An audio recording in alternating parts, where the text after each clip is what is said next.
రాష్ట్ర ఆర్థిక రాజధానిగా పేరుగాంచిన విశాఖపట్నంలో రియల్ ఎస్టేట్ బూమ్కి తిరుగులేదని మరోసారి రుజువైంది.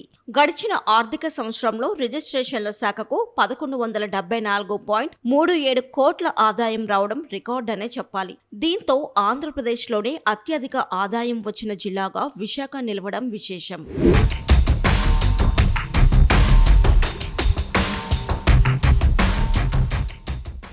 విశాఖ స్టాంపులు, రిజిస్ట్రేషన్ల శాఖ పరిధిలో 9 వరకు కార్యాలయాలు ఉన్నాయి. 2025-26 ఆర్థిక సంవత్సరంలో ప్రభుత్వం ఇచ్చిన టార్గెట్ 1500 కోట్లుగా ఉంది. లక్ష్యంలో 78% ఆదాయం వచ్చింది. మధురవాడ సబ్ రిజిస్టర్ కార్యాలయం 320.63 కోట్లతో మొదటి స్థానంలో నిలవడం విశేషం. విశాఖ కార్యాలయం 225 కోట్లతో ద్వితీయ స్థానంలోనూ, ద్వారకా నగర్ కార్యాలయం 117.78 కోట్లతో మూడో స్థానంలో నిలిచాయి.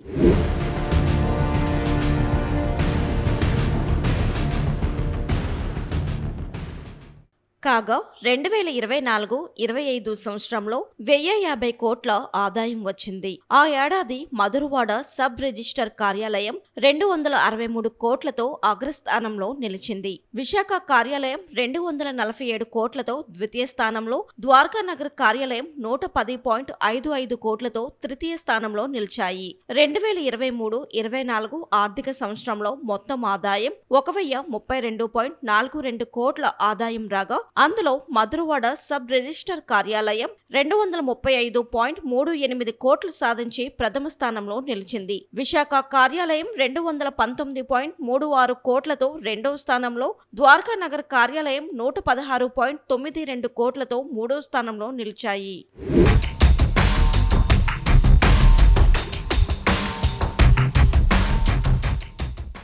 విశాఖ జిల్లా పలు రంగాల్లో శరవేగంగా అభివృద్ధి చెందడం తెలిసిందే. దీంతో ఇక్కడి భూములకు ఎనలేని డిమాండ్ నెలకొంది. ఐటీ రంగం సైతం దూసుకుపోవడంతో జిల్లాలో రిజిస్ట్రేషన్ల సంఖ్య పెరుగుతుంది.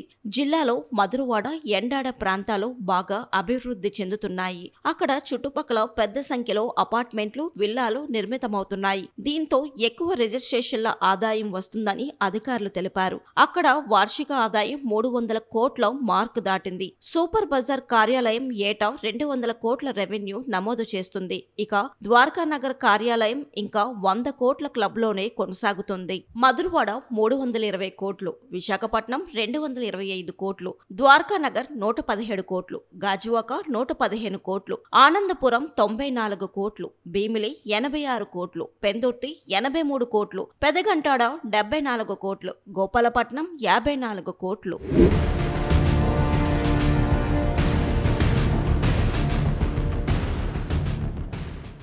మనకి 2025-26 ఫైనాన్షియల్ ఇయర్ తాలూకా టార్గెట్ 1357.84 కోట్లండి. మన విశాఖపట్నం జిల్లాలో ఉన్న 9 రిజిస్టర్ ఆఫీసుల ద్వారాగా 1096 కోట్ల 96 లక్షలు మనకి రెవెన్యూ వచ్చిందండి.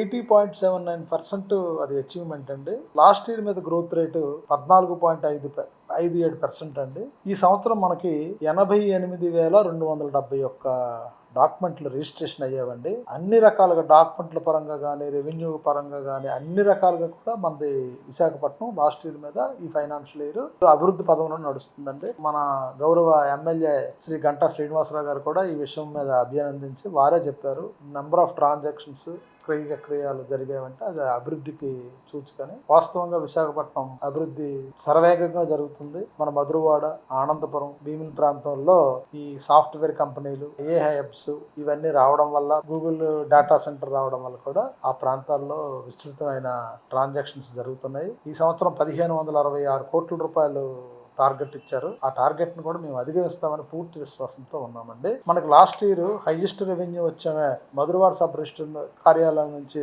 వచ్చింది, తర్వాత ఆర్ఓ విశాఖపట్నం నుంచి వచ్చింది, తర్వాత ద్వారకానగర్ నుంచి వచ్చిందండి. ఈ సంవత్సరం కూడా మేము టార్గెట్ రీచ్ అవడానికి విస్తృతమైన అవకాశాలు ఉన్నాయని భావిస్తున్నాం. మంది నెంబర్ 1, స్టేట్ లో నెంబర్ 1, ఇన్కమ్ పరంగా 226 జిల్లాల్లో మంది నెంబర్ 1. 1096 కోట్లు ఏ జిల్లా కూడా, ఈవెన్ గుంటూరు, విజయవాడ జిల్లా, ఎన్టీఆర్ జిల్లాలకు కూడా రాలేదు. రియల్ ఎస్టేట్ ఇంకా స్టార్ట్ అయిందండి, అందుకుందండి. మన విశాఖపట్నం పరిసర ప్రాంతాల్లో నక్కపల్లి, తర్వాత ఈ యలమంచిలి, మన స్టీల్ ప్లాంట్స్ రావడం, ఇండస్ట్రియల్గా రావడం, హైడ్రోజన్ హబ్ రావడం, అన్ని రకాలుగా కూడా మనకి విశాఖపట్నం, విజయనగరం, అనకాపల్లి, ఈవెన్ శ్రీకాకుళం కూడా నెంబర్ ఆఫ్ రిజిస్ట్రేషన్లు పెరిగాయి, నెంబర్ ఆఫ్ ట్రాన్సాక్షన్స్ కూడా పెరిగాయండి. మనకి ఇంచుమించు ఈ బెల్ట్, ఉత్తరాంధ్ర బెల్ట్ లో అన్ని కూడా మనం నెక్స్ట్ ఇయర్ టార్గెట్ రీచ్ అయిపోతామండి.